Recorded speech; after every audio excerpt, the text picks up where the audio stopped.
Good evening and welcome. For those who don't know me, I'm Roderick Beaton. I'm Director of the Centre for Hellenic Studies here at King's College London.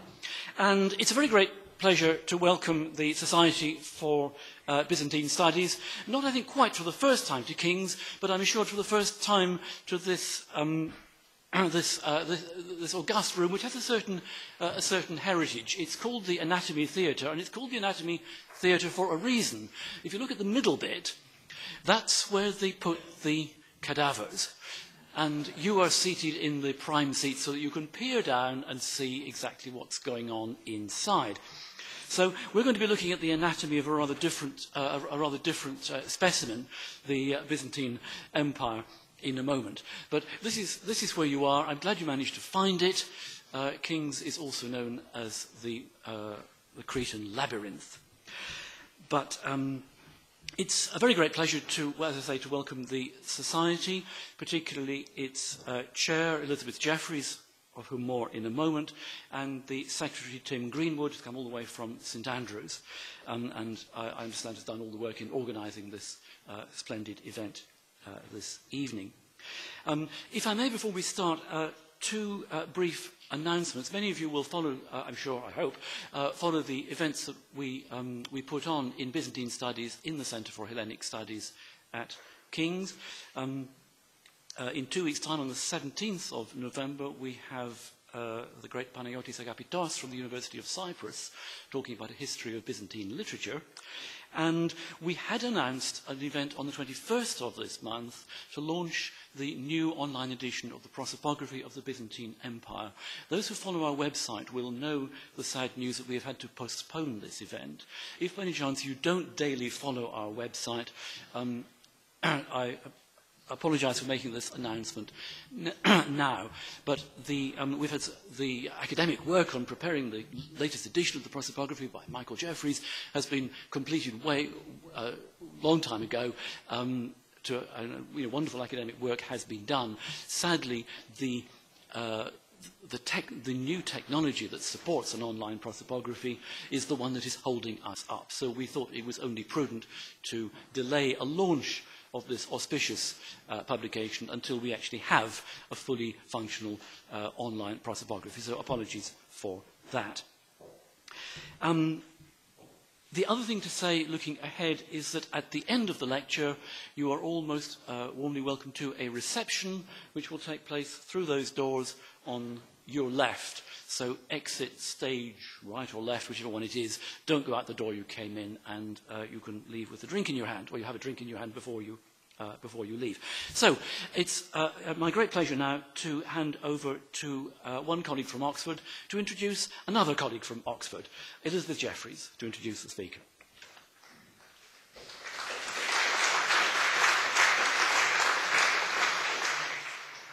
Well, I'd like to join with my old and good friend Roddy in welcoming you all to this lecture this evening.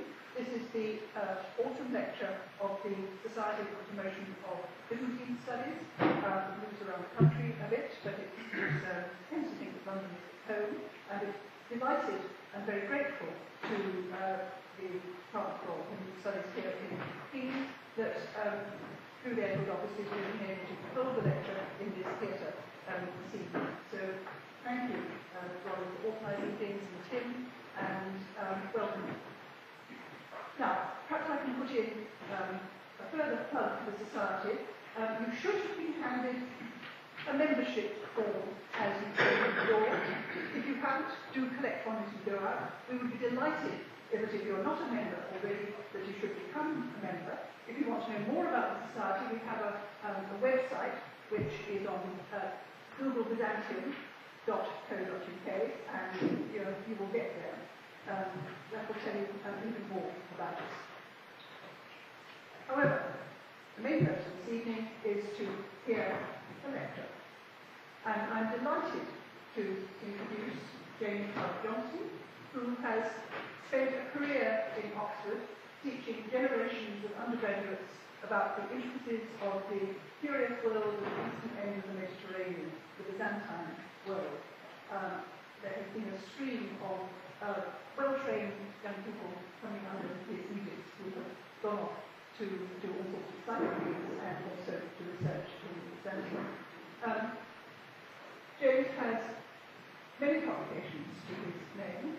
Perhaps the one for which recently he's become best known is his solid mammoth history of the last World War of Antiquity, Antiquity, which has come out in paperback and is extremely worth paying attention to.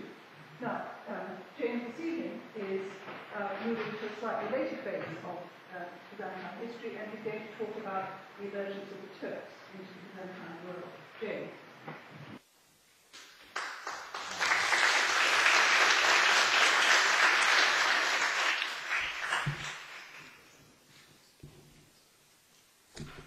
Every word that I utter is being recorded.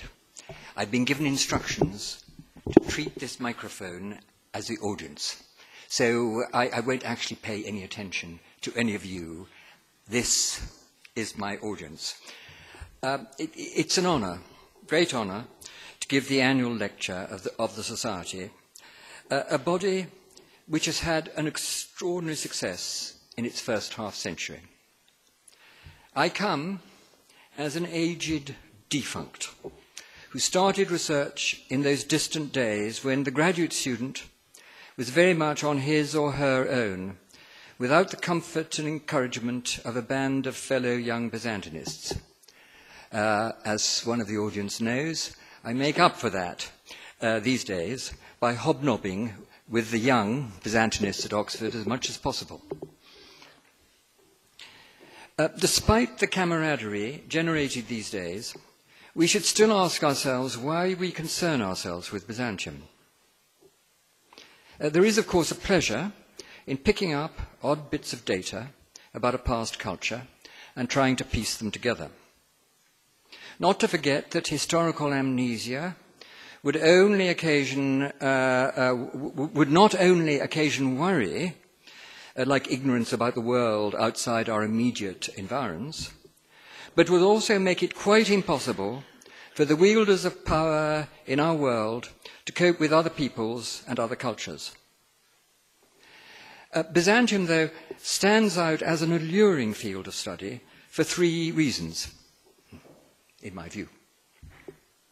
First, there was a remarkable disjunction between ideology and reality for most of its history, after it was stripped of the Levant and Egypt by the Arabs in the 7th century. It was reduced in a generation from the level of empire to that of medium-sized power on the edge of the caliphate. Rather like a small child's rubber toy, which can be squeezed but strives at all times to resume its former shape, imperial pretensions were retained, however grim current circumstances, and provided a vital motive force for a people and government through dark years. Second, given that their territory was relatively compact, given that the extant sources are not overwhelmingly voluminous, it is feasible for individuals to study Byzantium in the round, by which I mean that we can examine the different aspects of its history, social, economic, institutional, cultural, across the early and high Middle Ages, and relate them to each other, thereby gaining a real understanding of a remote political entity as it evolved. Third, and finally, and this is the point which opens the way to my topic, Byzantium and the Turks. Byzantium was a fragment of the ancient world which retained a Roman diplomatic capability. It can serve as a viewing platform from which to scan the Middle East. I'm so sorry, I skipped a line. It can serve as a viewing platform from which to scan the surrounding world, all 360 degrees of it.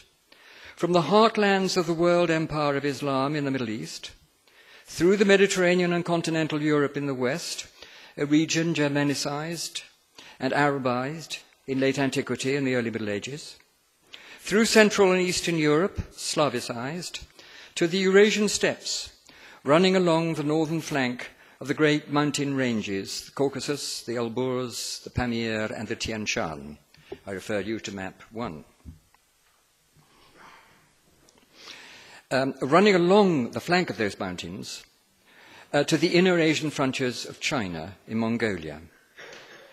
Danger, of course, might come from all points of the compass, but none was more threatening than that posed by the Altaic nomads of the steppes. My title, Byzantium's First Encounter with the Turks, may have induced some gloomy apprehension in you. It may have conjured up images of defeat, of disorganized flight, of an emperor brought captive before a great Turkish sultan, which was, of course, the culminating episode of Byzantium's second encounter with the Turks. So I tell you now, cheer up. My story is an uplifting one. It's a story of the Turks coming to the aid of beleaguered Byzantium, or, as I prefer to call its antecedent self, its antecedent imperial self before the Arab conquests, an East Roman state, and saving it from annihilation at Iranian hands. If we stand back, we may divide the history of the Turks, up to the end of the Middle Ages, into 4 distinct phases, in the last 2 of which they were continuously engaged with Byzantium. This continuous engagement, it was obviously a feature of the Ottoman phase of Turkish history. The Ottomans who built up their power amid the ruins of the Seljuk Sultanate of Rum, crushed by the Mongols in 1243 at the Battle of Köse-Dağ. The early Ottoman state was above all a Ghazi state, with the great Christian city of Constantinople as its main objective. The great city would have fallen much sooner than it did, but for the intervention of the Mongols and their defeat of the Ottomans at Ankara in 1402. Now we go back to phase 3. The Seljuk Turks, too, impinged on Byzantium from the middle of the 11th century to their defeat at the hand of the Mongols. As leading clients of the Karakhanids of Central Asia in the second half of the 10th century, the Seljuk family had built up its prestige among the Oghuz Turks of the steppes around the Aral Sea and among the settled peoples of Khwarezm. Again, I refer you to that map, the map of Eurasia and the subcontinent, which is map 1. They built up their prestige in those steppes and among the settled peoples of Khwarezm, Khwarezm being the commercial hub of West Central Asia. In the course of fighting, initially on behalf of the Karakhanids, against the Ghaznavid Emirate centered on Afghanistan between 1025 and 40, they broke open the inner Asian frontiers of the Caliphate and allowed numerous bands of Turks, known to us as Turkmen, free passage into Iran and beyond in their search for grazing and for spoil. Thus it was that nomads from Central Asia were able to bring their formidable fighting qualities to bear on Byzantium's annexed territories in Transcaucasia from 1047 and to cause extensive damage. It was the first time that nomads from the cold northern steppes had been able to attack Byzantium on its exposed eastern flank. The speed of movement, the flexible tactics, the rate of arrow fire of the Turkmen proved hard to counter.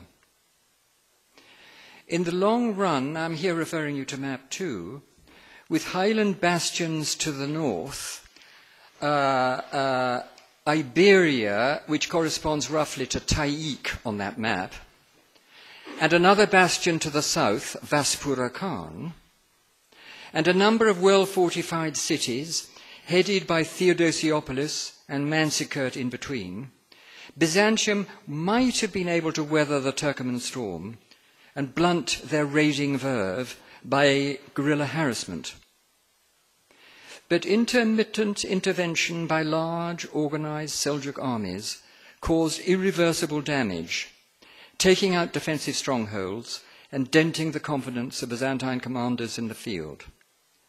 Alp Arslan's victory at Manzikert in 1071 and the civil war which followed, the release of Romanus IV Diogenes, both in a sense mere contingent events, ensured the collapse of organized defense in the east. Thereafter, the Seljuk Sultanate of Rum, flanked to the east by other Turkish principalities, was to remain in command of the interior plateau of Asia Minor. Byzantium was, in effect, eviscerated in the east. Now we go back to the second phase of Turkish history. It's the most obscure. It extends from 742 to 4, when the Oghuz Turks made their way west after the destruction of the Mongolian Turkish Khaganate by Basmil and Uyghurs in those years, 742 to 4, and extends from then to the late 10th century. Now, it's tempting to envisage the steppes around the Aral Sea where they settled, which they dominated for 2.5 centuries, as a Hobbesian world of flux in which clan and tribal leaders engaged in unending competition for power, simply because we have little evidence of interaction with the caliphate above the level of small groups and individuals. As I'm sure you know, Turkish slave soldiers were acquired in increasing numbers by leading Abbasid figures in the 9th century, and formed a dangerously independent military power in the heart of the caliphate in the 860s. But there is numismatic evidence of high-level relations as early as the decade following the death of Harun al-Rashid in 809. During this period of confrontation between Harun's sons, rule over Khwarezm, developing into the commercial hub of Central Asia, was delegated to the Yabgu Malik of Huzya. Yabgu being a very high Turkish title of a ruler, Malik being Arabic for king, of Huzya, the Oghuz, who was given control over Khwarezm and the cities of Khwarezm as governor.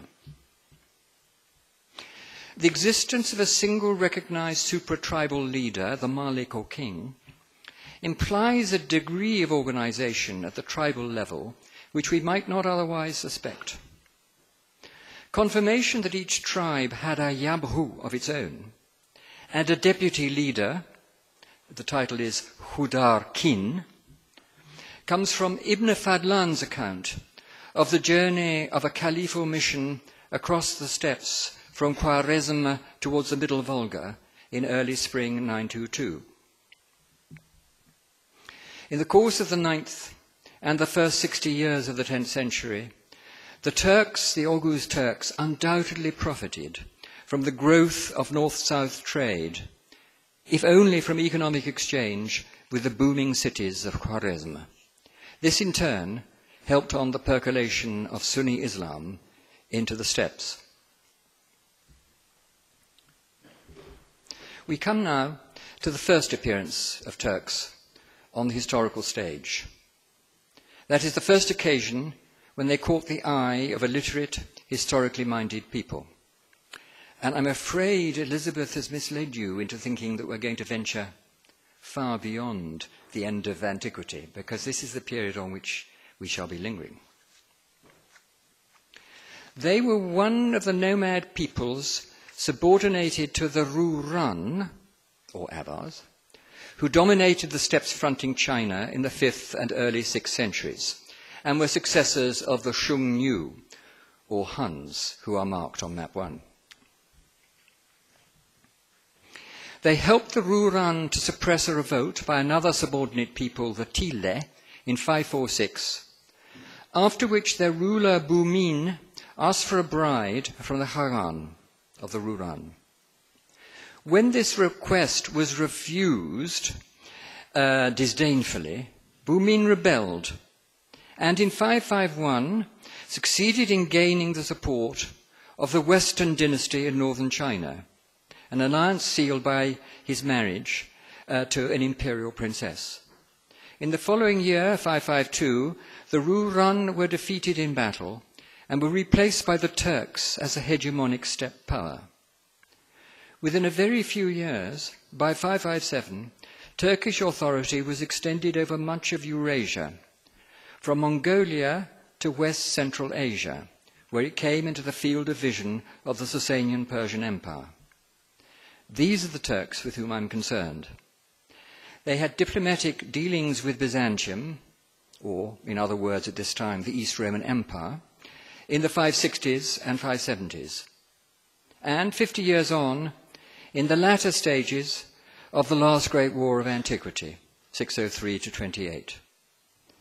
The specific encounter I have in mind is that between the supreme ruler of the Turks, not named in the sources, I shall try to identify him at the end of this lecture, and the Emperor Heraclius, outside Tiflis, modern Tbilisi in Georgia, in the autumn of 627. Now, the Turkish Khaganate marked a step change from that of the Ruran and their predecessors, the Huns.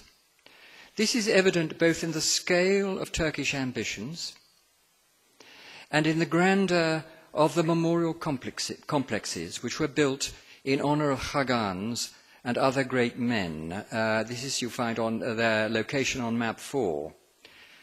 These memorial complexes comprised pavilions set in walled compounds, where anthropomorphic stone representations of courtiers or retainers stood for all eternity as an honor guard of the deceased.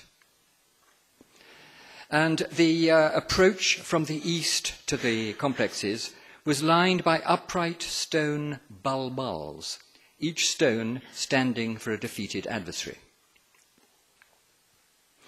A key role in the Turks' imperial project was played by a sedentary people.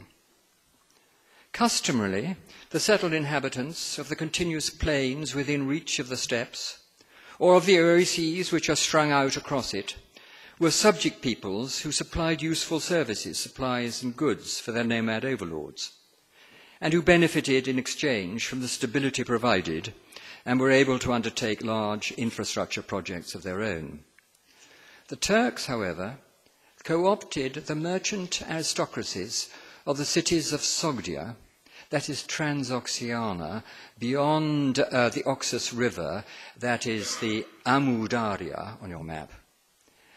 They co-opted them, those merchant aristocracies, and those in their eastern colonies, and there were a lot of eastern colonies. The Sogdian partnership gave this nomadic political entity unprecedented tensile strength and improved both its reach and its grip on the territory and peoples which it controlled. It was this Turkish-Sogdian partnership which ultimately held together so huge an empire, combining both the eastern and western-facing steppes.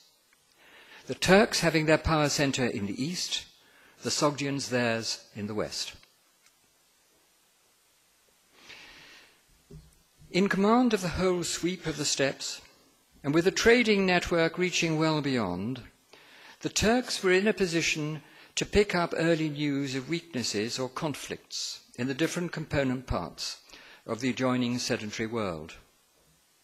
What is very striking about their first interventions is that they were very much initiatives of the Turks, designed to exploit or to create opportunities.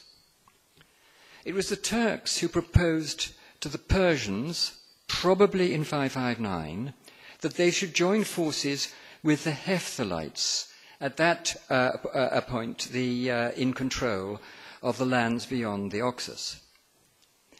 It may have been no more than a diplomatic feeler to find out whether the Persians would object. For in the event, it was the Turks who did most, if not all, of the fighting in the following year, 560. The Sasanians' role being ancillary, and their reward the annexation of a relatively small part of former Hephthalite territory, Bulk, Bactria. Next, in 561, the Turks allied with the northern Zhou and fought with them against the other northern state of Qi in 564. 4 years later, they initiated a similar arrangement with the Romans against the Persians. The negotiations took longer because of the much greater distances to be covered by embassies. And the joint plan of attack was scheduled for 573, over 4 years after the initial diplomatic approach. For lack of evidence, all Middle Eastern sources were preoccupied with the disaster which befell the Roman army in northern Mesopotamia in spring 573. We simply do not know whether the Turks kept their side of the agreement or were pursuing a Machiavellian policy of provoking war between the great powers from which they might profit in future. Soon, however, the balance of power swung decisively against them in the east. First, the northern Zhou in the west defeated the northern Qi in the east in 577, and then the Zhou general Yang Jian, who seized power and founded the Sui dynasty in 581, organized a successful invasion of China south of the Yangtze in 588-9 by 6 armies and 2 fleets involving a total of 518,000 men. 5 times or so larger than the largest Roman force of which we hear in campaign. With the whole of China now responsive to a single imperial authority, the Eastern Turks were deterred from aggression and acknowledged the superiority of the Sui emperor. For 3 decades, the Turks were perforce quiescent in the east. But then the Sui overreached themselves with their vain attempts to conquer northern Korea between 609 and 614. The heavy losses incurred, the consequent demoralization, presented the Turks with a tempting opportunity, which they seized. They attacked in 615 when the emperor was touring the northern frontier. They trapped him in Yanmen. They captured 39 out of the 41 walled towns in the region of Yanmen. But then the Kagan, a certain Shibi, did not press home his advantage. It had, after all, been an opportunistic attack. But 2 years later, gave his backing to the rebellion of a Chinese frontier commander, Li Yuan, the future emperor Gaozu, founder of the Tang dynasty. He was very much a Turkish client ruler, as he fought for several years, 618 to 624, to impose his authority on China. Now, you will have had enough of the Far East. So let's zip back to the west, where the 5th and longest of the wars between the great powers, that is the East Roman Empire and the Sasanian Persian Empire, was going badly for the Romans in the 2nd decade of the 7th century.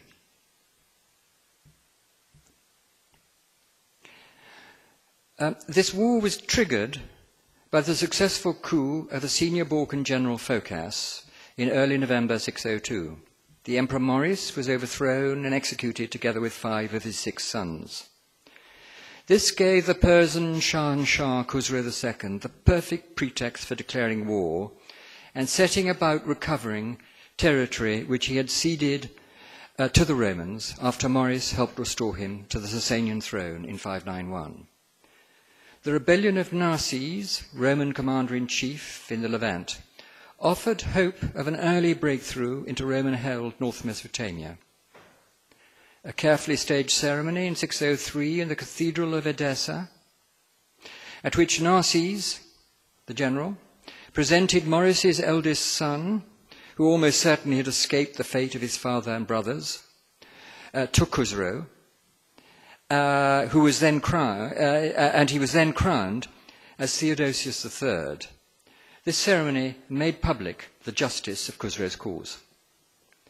The war went badly for the Romans from the first. I think I don't want to go through the depressing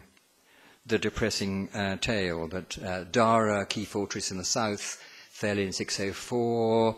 By the end of 605, the Romans had been driven back in the north to the Araxes Euphrates watershed. I can here refer you to map 2. Persian forces then, their numbers boosted by recruitment program in 606, were able to renew the offensive on both fronts, north and south of the Armenian Taurus, from 607. And the Romans were forced back step by step in a grim war of attrition to the Euphrates.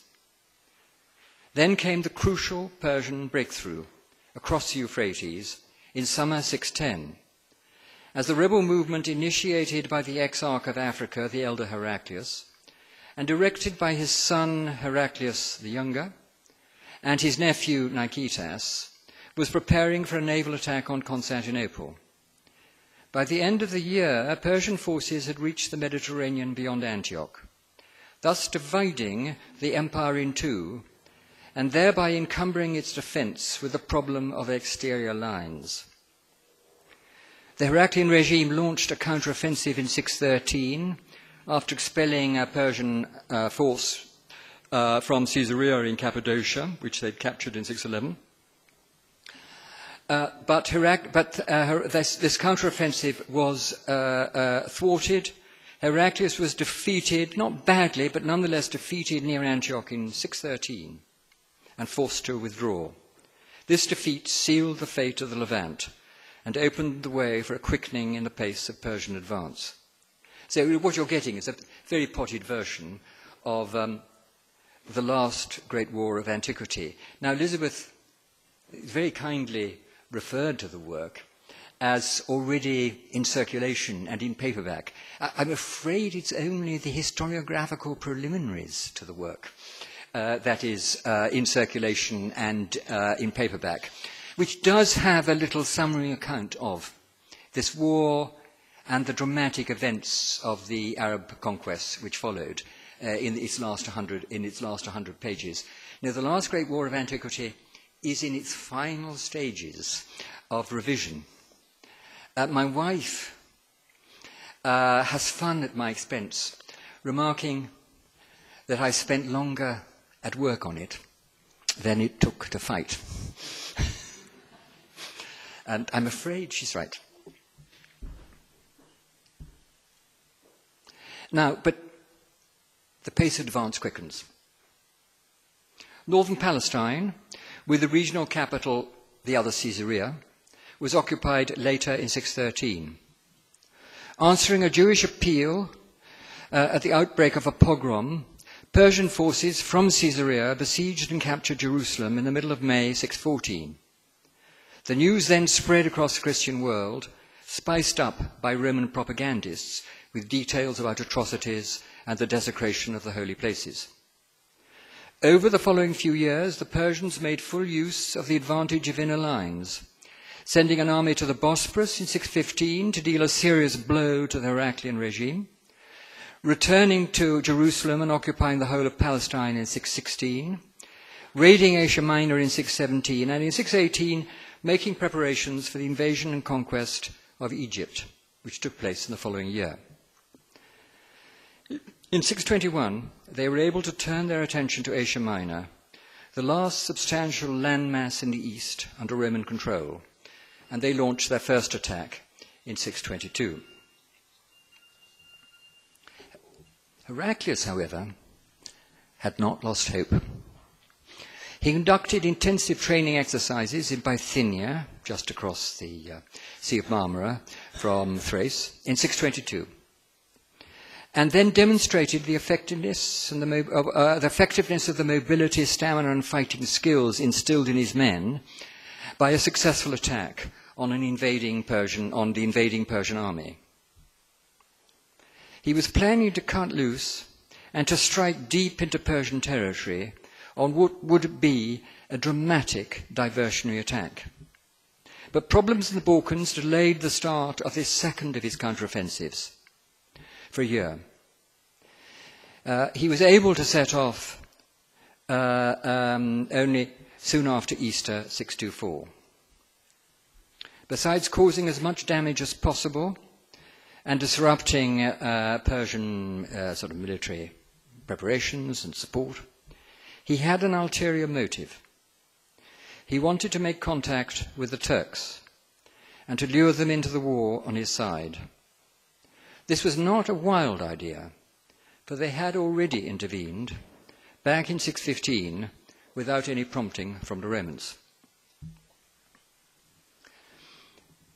The Turks' clients on the inner Asian frontier of Iran, who are called Kushans after a former imperial power, invaded Khurasan, that is the northeastern region of Iran, in 615. The expected military response from the Persians duly materialized, under the command of an elderly Armenian general brought out of retirement. The Kushan raiders retreated, fought and lost a battle, and appealed for help to, I quote, the great Khagan of the regions of the north, end of quote. A large Turkish army, clearly ready and waiting for the call, now crossed the Oxus towards the end of 615, scattered the Persian defenders, and sent raiding forays deep into the interior of Iran, reaching Rai on the northern side of the plateau, near modern Tehran, and Isfahan on the southern side of the western plateau. The Turks seem to have been exploring the interior of Iran, possibly with a view to returning in greater force before too long. Then they withdrew, allowing the Persians to restore their authority in the east in 616 and to deter the Kushans from further raiding.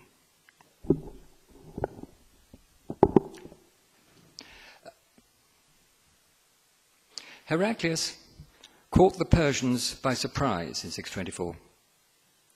They were not expecting a Roman attack, and certainly not on the northern Armenian front, map 2.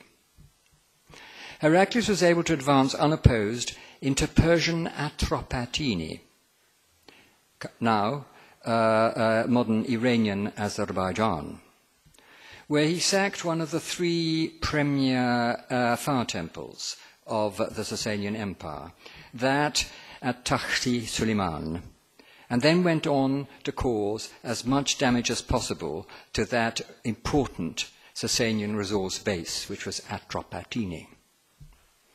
At the approach of winter, he withdrew north into Caucasian Albania, ex-Soviet Azerbaijan, to the regional capital Partau. Caucasian Albania is a region of the Sasanian Empire. Armenian in culture, at least at the level of the elite at this time. I've had I've had representations made to me by Azerbaijani journalist that I have completely misrepresented conditions in Atropatene in the early 7th century, denying that there were any Armenians there. But I'm afraid he's wrong. Tim Greenwood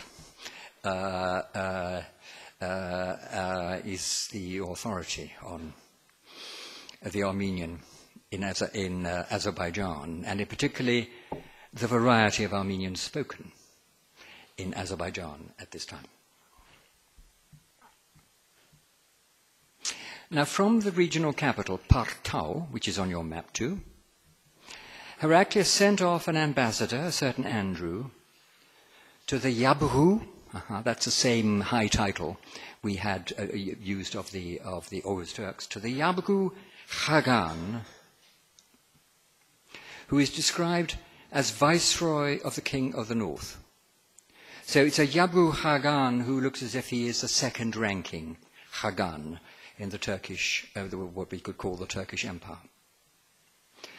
The reply came a year later, after a series of brilliant maneuvers in which Heraclius managed to fight and defeat in turn the three armies sent against him, he made a detour north to Paitakaran, which is on your map, on the lower Kura River, where I conjecture he was expecting to meet the return embassy. The embassy duly appeared with a strong Turkish cavalry escort and brought an assurance from the Yabu Hagan that he would intervene in force. Now, the following year, 626, was a grim year for the Romans, aka the Byzantines. An Avar host, that is a Ruran in their Western incarnation, host of some 80,000 men, attacked Constantinople in Europe with a formidable array of siege engines. And two Persian field armies invaded Asia Minor. One of these Persian armies was intercepted and defeated by Heraclius well away from Constantinople, near the northern edge of the Anatolian plateau. The other reached the Bosphorus, but had to watch powerless as 10 days of intensive siege operations by the Avars ended in failure in early August. That was one of two dramas played out that year. The other was diplomatic and took place in Transcaucasia. A Turkish army invaded Albania under an unnamed Shad. Now, the Shad was a very high-ranking ruler, but below the level of a Hagan. This Shad, who's not named, sent an ultimatum to the Shahanshah Khusro II in the name of, I quote, the King of the North and Lord of the whole earth, your King and the King of all kings. Presumably then, in the name of Ilig, Shibi's successor, the supreme Khagan of the Turks, of whom we hear much from Chinese sources. Khusro, at the very height of his power, was dismissed as mere governor of Assyria and was curtly instructed to evacuate all the cities and provinces which he had conquered and to release all Roman prisoners of war. Otherwise, the Turks would attack and repay the Persians double for what they had done to the Romans.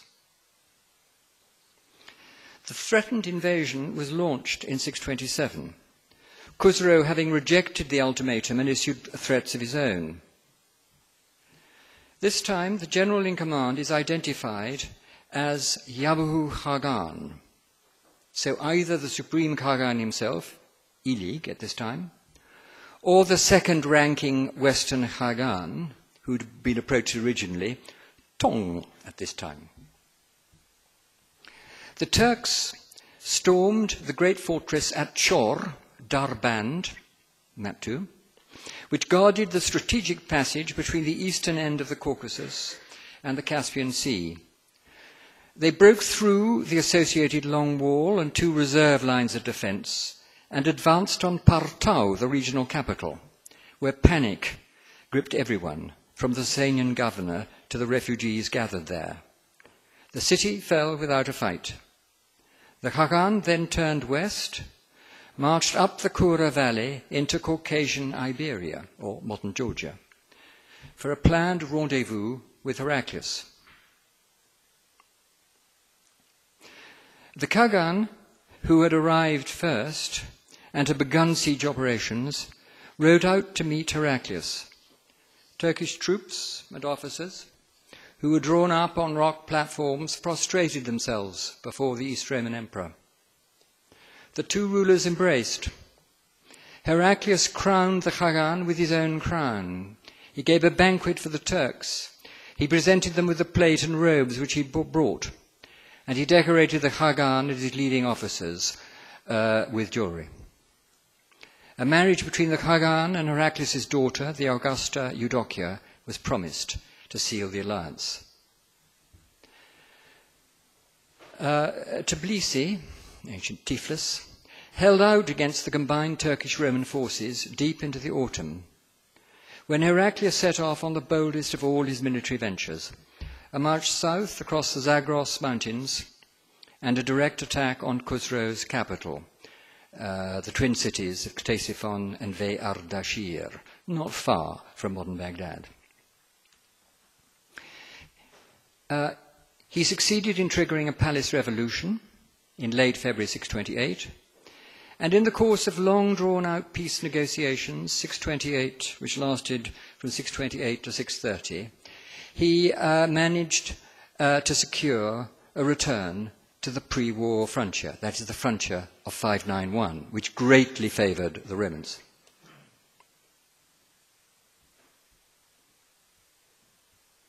The Khagan, meanwhile, had suspended siege operations for the winter and withdrew across the Caucasus.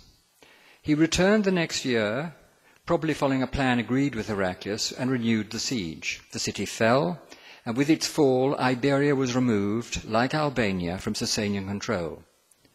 He left the Shud in charge. His first task was to install a Turkish administration in Albania, in firm control, inter alia, of the Sasanian tax machine. Albania was the first part of the Sasanian northwest to be brought permanently under Turkish rule, a process completed by the formal recognition of Turkish sovereignty by a delegation of local notables headed by the head of the church, the Catholicos Viroi, later that year, 628. In 629, it was the turn of Persa-Armenia, the Persian sphere in Armenia, to be invaded by a Turkish force, which put to flight a defending Persian army. The next step, after a reorganization of local administration in Iberia and Persa-Armenia, would be probably to push south and east into Atropatene, that is Iranian Azerbaijan, and Mud, that is ancient Media.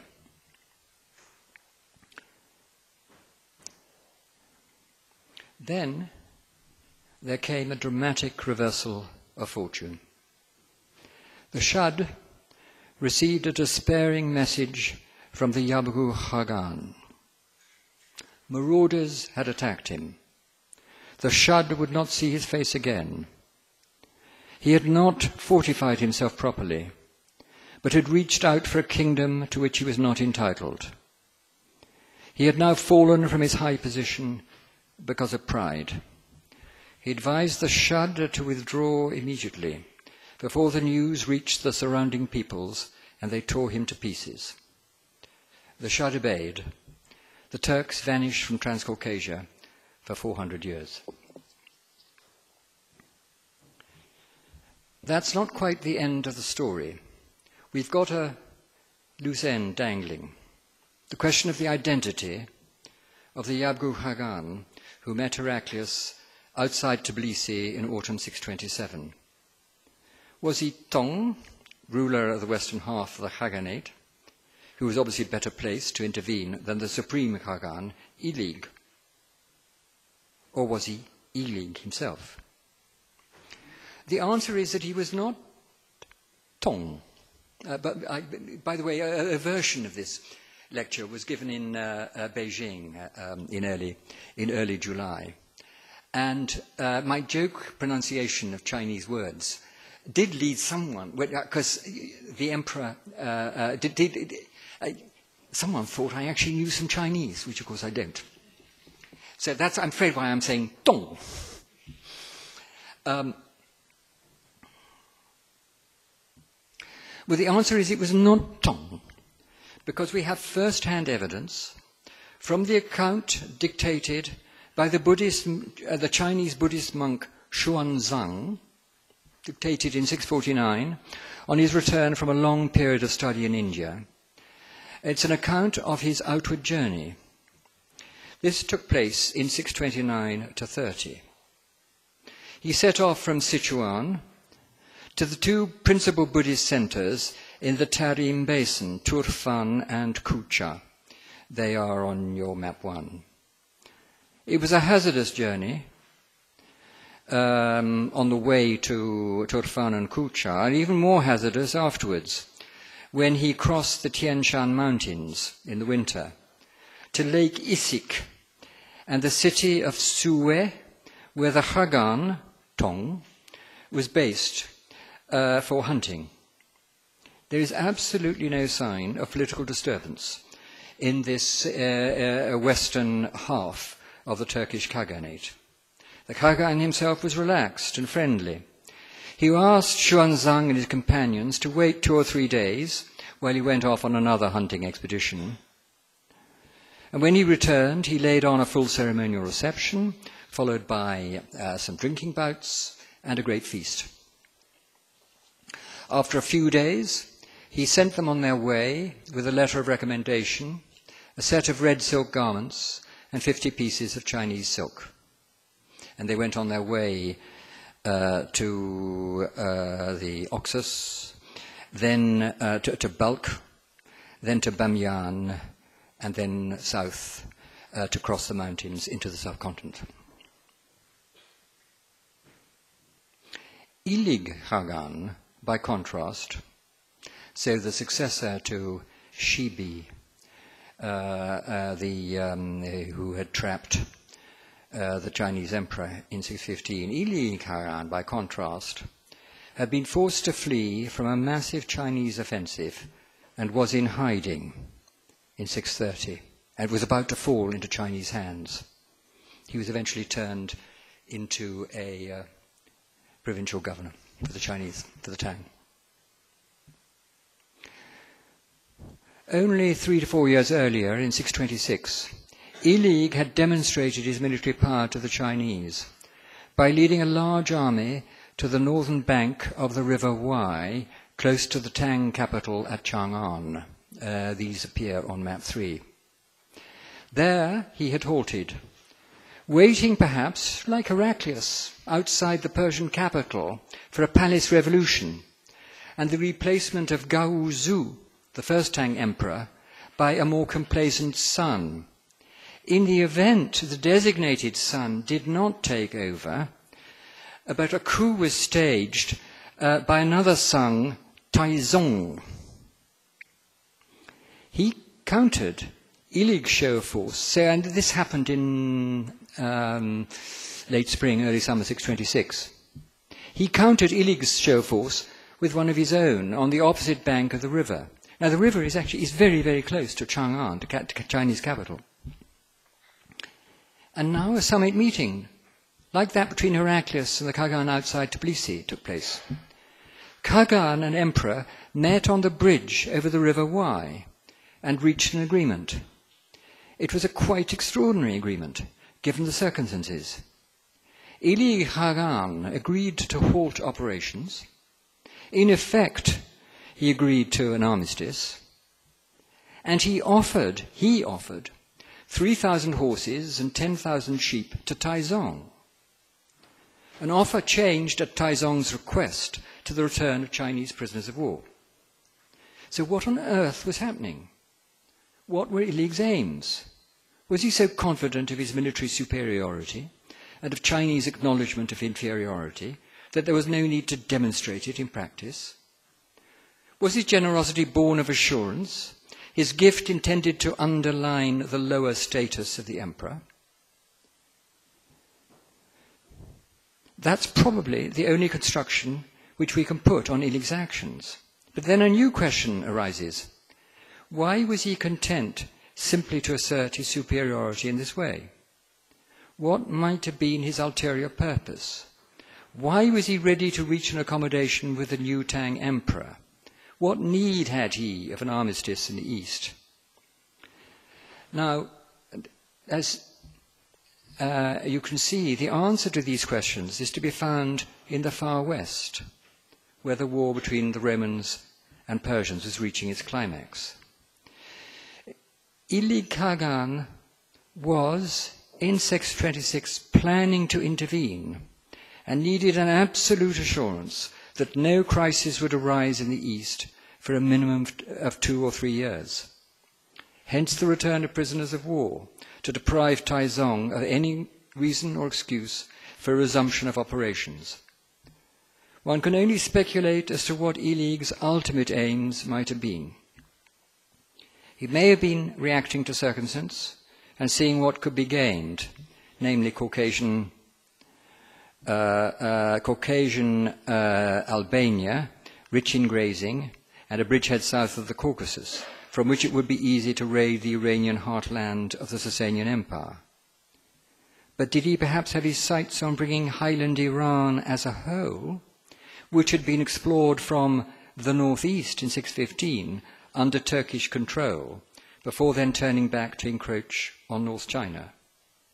If so, these would have been ambitions akin to those of the Mongols later.